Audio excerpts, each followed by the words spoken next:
Happy morning. నేను బాగున్నాను. మీరు బాగుండాలని కోరుకుంటున్నాను. So, welcome back. ఎందుకంటే ఆల్రెడీ మనము 40 శక్తి యొక్క 48 సూత్రాలు బై రాబర్ట్ గ్రీన్ బుక్ గురించి ఆల్రెడీ మనము డిస్కస్ చేసుకున్నాము. ఫస్ట్ లా ఆల్రెడీ అయిపోయింది. సో, ఇవాళ సెకండ్ లా డిస్కస్ చేసుకుందాం. ఏంటంటే never put too much trust in friends. Learn how to use enemies. స్నేహితులను ఎప్పుడూ ఎక్కువగా నమ్మకండి.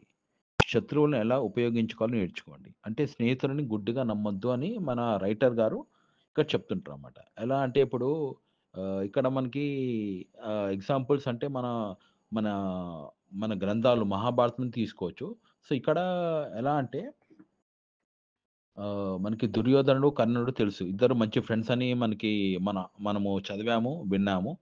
అయితే ఇక్కడ వాళ్ళ ఫ్రెండ్‌షిప్ స్వార్థంతో కూడిందన్నమాట. ఎలా అంటే ఇప్పుడు కర్ణుడికేందంటే ఆయనకి బ్యాక్‌గ్రౌండ్ ఏమి ఉండదన్నమాట ఇక్కడ. ఆయన ఉన్న క్యారెక్టర్‌లో ఆయనకి బ్యాక్‌గ్రౌండ్ ఉండదు. సో, ఆ సమయంలో దుర్యోధనుడు ఏం చేస్తాడంటే అతనికి ఒక రాజ్యం ఇచ్చి అతన్ని ఈ కింగ్ చేశారు కాబట్టి సో, ఆయన కృతజ్ఞతగా ఉంటాడు. సో, కర్ణుడేంటంటే దుర్యోధనుడిని దుర్యోధనుడు కర్ణుడిని వాడుకుంటుండన్నమాట. అంటే ఆయన చేసే అంటే ఆయన క్యారెక్టర్ ఏంటంటే ఎప్పుడు స్వార్థంగా ఉంటది. ఎప్పుడు నాకు కావాలి, కావాలని కోరుకుంటే ఎప్పుడు ఇవ్వడు. ఆయన ఆలోచన స్వార్థము. సో, ఒకళ్ళని హాని చేయాలి. సో, అదే క్యారెక్టర్‌లో ఆయన ఆలోచనలు అట్లా ఉంటాయి. ఆయన చేసే విధానం ఎట్లా ఉంటాయి.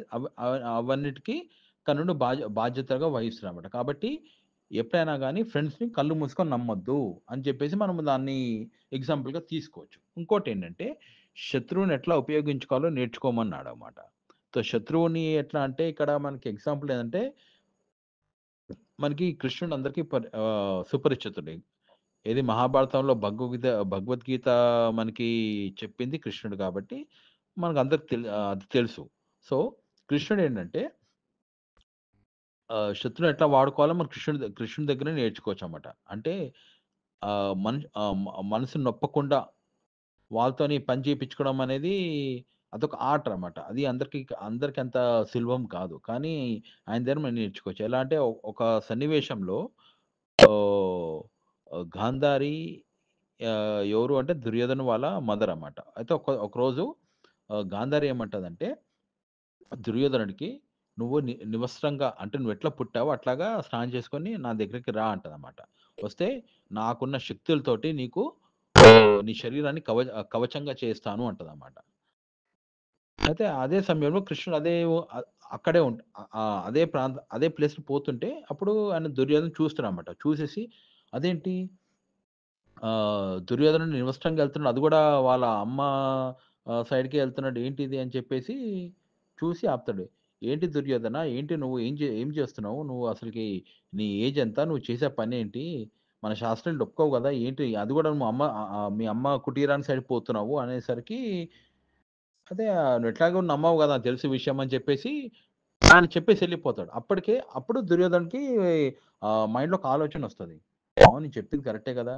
ఎందుకు పోతున్నా నేను ఇట్లాగా అమ్మ చెప్పింది గూడా పర్వాలేదు గానీ, ఇది ధర్మ విరుద్ధం కాదని జెప్పేసి ఆయనేం జేస్తాడు, తొడల దగ్గర బట్ట కొట్టుకొని ఎళ్ళిపోతాడు. సో, అక్కడేమవుతదంటే, వాళ్ళమ్మ ఏం జేస్తది, ఆమెకున్న శక్తులేవున్నాయో మొత్తము కొడుకుని ధారపోసి, ఆ శరీరం మొత్తం కవచంగా చేస్తది. కానీ, ఆ తొడల పార్ట్ ఏమైపోతదంటే, అది నార్మల్‌గా ఉంటది. సో, అప్పుడు వాళ్ళమ్మ అంటది, "మనం చేసే కర్మ మనమే అనుభవించాలి" అని ఒక మాట అంటదన్నమాట.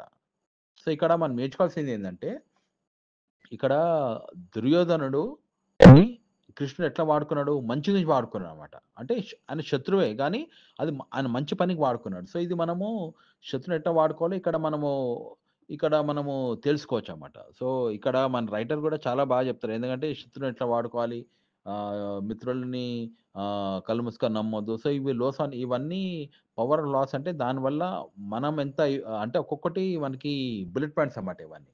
So, anyway thank you. ఎందుకంటే మీరు నా ఛానెల్ ఫాలో అవుతున్నారు. Thank you very much. ఇంకా ఫాలో అవుతారని కోరుకుంటున్నాను. So, anyway thank you. Voice of Spurthi. Thank you. Thank you very much.